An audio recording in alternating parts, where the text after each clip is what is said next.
दोस्तों आज मैं भागवत चैप्टर 1 मूवी का एक्सप्लेनेशन करने वाला हूं जो कि बहुत ही धमाकेदार है। हम इस मूवी में देखेंगे कि लड़की शादी करने के लिए घर से तो भाग जाते हैं लेकिन वो कभी वापस घर लौट के नहीं आता। आखिर वो कहां जाती है और उसके साथ क्या क्या होते हैं जानेंगे हम इस वीडियो में। तो वीडियो शुरू करने से पहले अगर आप हमारे चैनल पर नए हैं तो चैनल को सब्सक्राइब करके हमारे वीडियो को लाइक जरूर कर लीजिए। तो चलिए शुरू करते हैं आज के धमाकेदार वीडियो। तो मूवी की शुरुआत अक्टूबर 2009 में उत्तर प्रदेश के रॉबर्टगंज जिले से होती है। यहाँ हमें एक मिश्रा परिवार को दिखाया जाता है। दरअसल उसकी बेटी पूनम देर रात तक घर नहीं आई थी जिससे घर वाले बहुत ही परेशान थे। वहीं घर वाले पूनम को सभी जगह ढूंढ चुके थे लेकिन पूनम का कोई भी पता नहीं मिलता। तब पूनम के भाई एक पॉलिटिशियन की मदद से एक मुस्लिम लड़के को उठा लेता है जिसके बाद नेता के आदमी उसे बहुत ही पीटते हैं क्योंकि उन्हें लगता था कि उस लड़के का भाई अब्दुल पूनम को लेकर भाग गया है। और देखते ही देखते ये मुद्दा बहुत ही सांप्रदायिक हो जाता है जिससे शहर में लोग तोड़फोड़ और पुलिस के ऊपर पथराव करने लगे थे। तभी यहाँ से सीन लखनऊ पुलिस हेडक्वार्टर में शिफ्ट होता है। यहाँ हमें एसपी भागवत को दिखाया जाता है जो कि बहुत ही स्ट्रिक्ट पुलिस ऑफिसर होता है। वो मुजरिमों को देखकर तब तक मारता है जब तक कि वो उनकी दो चार हड्डियां नहीं तोड़ देता। ऐसे ही एक केस के कारण वो सस्पेंड होते होते बचा था। यहाँ पर डीएसपी उन्हें लखनऊ क्राइम ब्रांच से हटाकर रॉबर्टगंज में पोस्ट कर देता है। साथ ही साथ एंगर मैनेजमेंट के 10 सेशन का भी सजा देता है। यहाँ हमें डीएसपी से मालूम चलता है कि एसपी भागवत के जीवन में पंडित दीक्षित नाम का एक कहानी है जिसके कारण उन्हें सभी क्रिमिनल्स में उसे वही नजर आता है। इसीलिए वो सबको बहुत ही जमकर धुलाई करता है। अब यहाँ पर भागवत अपनी पत्नी और बेटी के साथ रॉबर्टगंज शिफ्ट हो जाती है। यहाँ रॉबर्टगंज में बिजली का बहुत ही समस्या थी इसलिए वहाँ के लोग पेट्रोमैक्स से अपना काम चलाता था। यहाँ पुलिस स्टेशन में महतो नाम के एक इंस्पेक्टर भागवत जी को बताता है कि शहर में पूनम मिश्रा को लेकर बहुत ही दंगे हो रहे हैं जो कि 28 साल की जमुना पार की एक लड़की है। वो अपने घर से कुछ पैसे जेवर और शादी की साड़ी लेकर 5 अक्टूबर को घर से फरार हो गई थी। दरअसल पूनम शादी के लिए लड़का देखने की बात करके अपने काम से हाफ डे ले लेती थी और पता नहीं वो कहाँ जाती थी लेकिन उसके घर पर लड़के के परिवार वाले नहीं आते थे। वही पूनम फोन से वो रात भर किसी से बातें करती थी। ये सुनकर भागवत पूनम के कॉल रिकॉर्डिंग मंगवाता है लेकिन स्टेशन वालों के पास कॉल रिकॉर्डिंग ही नहीं था क्योंकि चुनाव का माहौल होने के कारण सभी लोग उधर ही बिजी था और पुलिस वाले भी पूनम मिश्रा पर उतना ज्यादा फोकस नहीं कर पा रहा था जिस पर एसपी उन्हें बहुत ही डांटता है और अगले दिन नेताजी और पूनम की फैमिली को स्टेशन बुलाने के लिए बोलता है। अब अगले दिन हम देखते हैं कि नेता के आदमी पुलिस स्टेशन के बाहर धरना देने लगता है जिस पर भागवत जी को बहुत ही गुस्सा आता है क्योंकि उन्होंने नेताओं से बहुत ही नफरत थी। वहीं जब नेताजी और पूनम मिश्रा की फैमिली जब पुलिस स्टेशन आता है तब नेताजी आते ही भागवत के ऊपर प्रेशर बनाने लगते हैं जिस पर भागवत नेता को बहुत ही डांटता है और उसे खड़ा रहने के लिए बोलता है। तब नेता बोलता है कि धर्म परिवर्तन के नाम पर हमारी बच्चियों को भगाया जा रहा है। ये सुन पूनम के फादर भी रोते हुए अपनी बेटी के बारे में सब कुछ बताता है जिस पर भागवत उन्हें वादा करते हुए बोलता है कि वो उसकी बेटी को 15 दिन के अंदर ढूंढ कर निकालेंगे। अब यहाँ से सीन बनारस में शिफ्ट होता है। यहाँ बनारस में हम एक समीर नाम के एक लड़का को देखते हैं जो साइकिल से आ रही एक लड़की से जानबूझकर वो टकरा जाता है और उसे बातचीत करने के बहाने उसका नाम पूछता है लेकिन वो लड़की उसे कुछ नहीं बताती।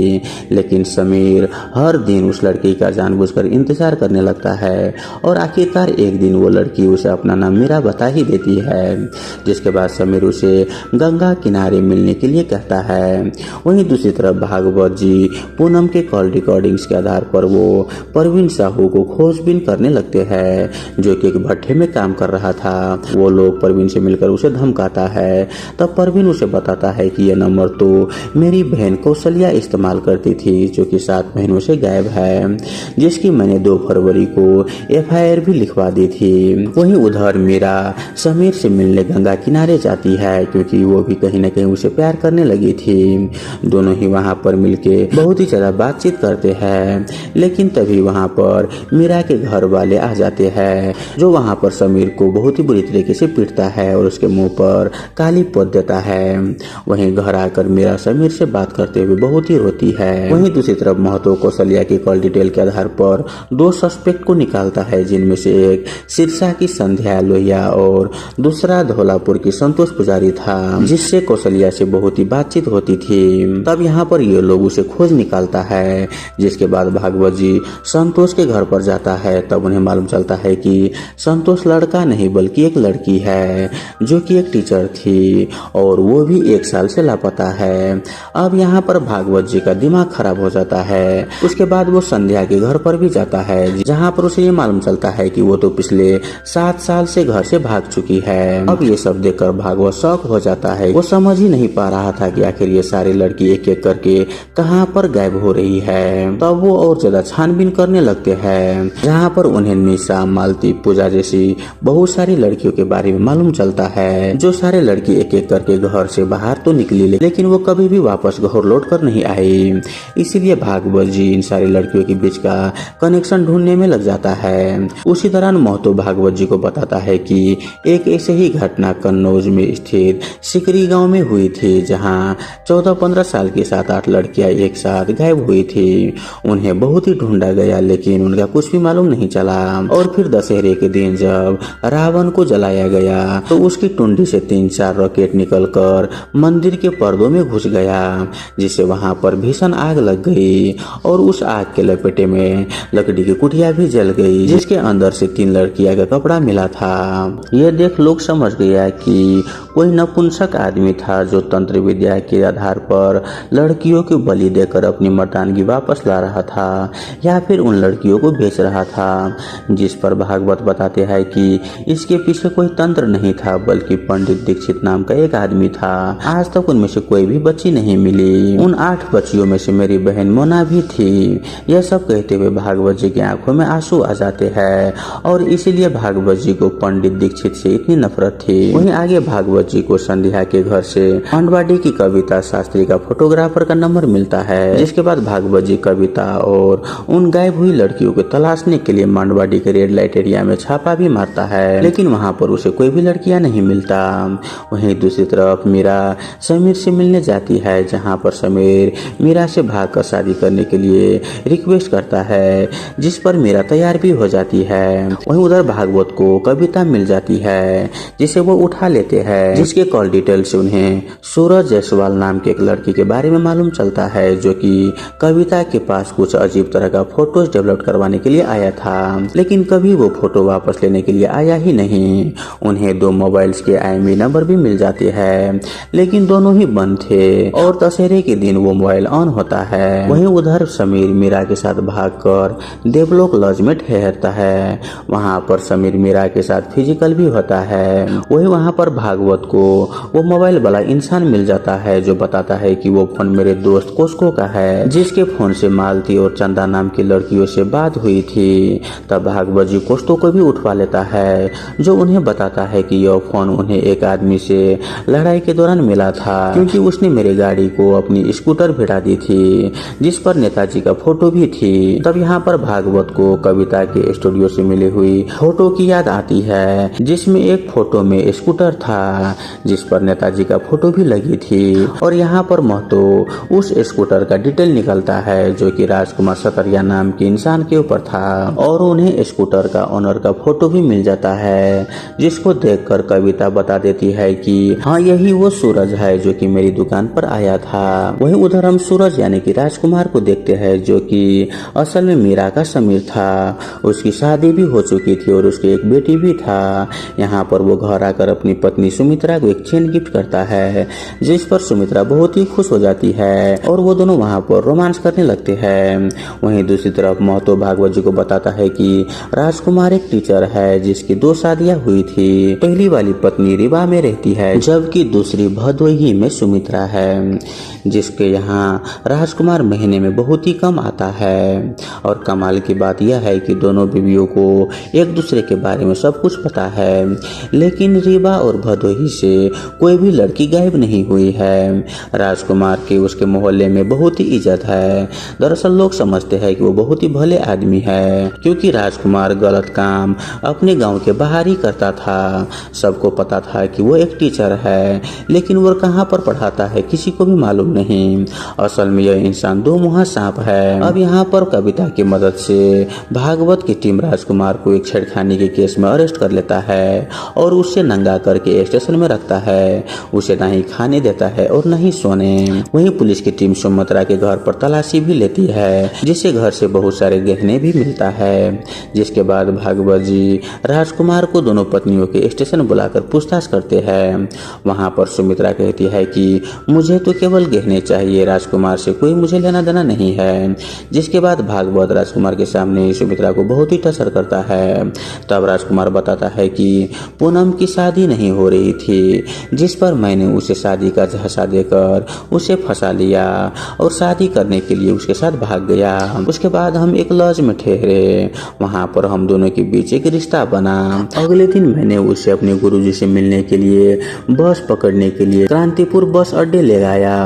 वहां मैंने उसे कहा कि मुझे डर लग रहा है कि कहीं तुम प्रेग्नेंट ना हो जाओ, जिस पर वो भी डरने लगी। तब उसी का फायदा उठाकर मैंने उसे एक मेडिसिन दी और कहा कि इसे बाथरूम में जाकर ले लो, क्योंकि इसके लेने के बाद तुम्हें छटपटाहट भी होगी, लेकिन तुम इसे डरना मत और पूरी दवाई खा लेना। वहीं यहाँ पर पूनम मुझे अपना पति मान चुकी थी और वो बाथरूम में जाकर उसने वो औषधि ले ली, लेकिन बाथरूम से वो कभी वापस लौट कर नहीं आई, क्योंकि वो औषधि असल में साइनाइड की गोली थी, जिसको लेने से किसी का भी जान जा सकती है। और मैं उसके सारे गहने लेकर अपनी पत्नी सुमित्रा के पास आया और इस तरह से मैंने बहुत सारी लड़कियों के साथ ऐसा ही किया है। ये सुनकर भागवत का दिमाग खराब हो जाता है और वो क्रांतिपुर बस अड्डे पर छानबीन करता है। तब उन्हें मालूम चलता है कि 5 अक्टूबर 2009 को बस अड्डे के बाथरूम से एक सड़ी हुई डेड बॉडी मिली थी, जिसकी पहचान होना बहुत ही मुश्किल था, इसीलिए उसका अंतिम संस्कार कर दिया। वहीं ये बात सुनकर भागवत जी को बहुत ही दुख होता है और वो पूनम के फादर से मिलकर सॉरी मांगता है, क्योंकि उन्होंने पूनम को वापस लाने का वादा किया था, जिसे वो पूरा नहीं कर पाए। तब यहाँ पर राजकुमार ये भी बताता है कि उसने मीरा को भी साइनाइड देकर मार दिया है और वो भागवत को चैलेंज करता है कि मैं 1 महीने में आपकी कैद से आजाद हो जाऊंगा। खैर यहाँ पर भागवत जी उसे कोर्ट में हाजिर करवाता है। अब यहाँ पर राजकुमार अपना केस खुद ही लड़ने का सोचता है और वो जेल में लॉ की किताबें पढ़कर अपने आप को बचाने का षड्यंत्र रच रहा था। अब यहाँ पर सीन हमें कोर्ट का दिखाता है, जहाँ पर उसकी केस का सुनवाई हो रहा था।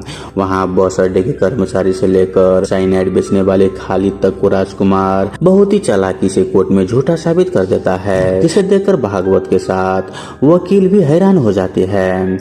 वहाँ पर हमें मालूम चलता है कि राजकुमार पूनम के साथ 18 और लड़कियों को अपना शिकार बना चुका है, लेकिन उसके खिलाफ कोई ठोस सबूत नहीं मिलता, जिससे राजकुमार को रिहा करने की नौबत आ जाती है, जिससे भागवत बहुत ही हैरान था। उसे मालूम तो था कि ये सब कुछ राजकुमार ने किया है और उसे भी मालूम था कि राजकुमार कितना खतरनाक और खूंखार है, लेकिन वो उसके खिलाफ कोई सबूत इकट्ठा नहीं कर पा रहे थे।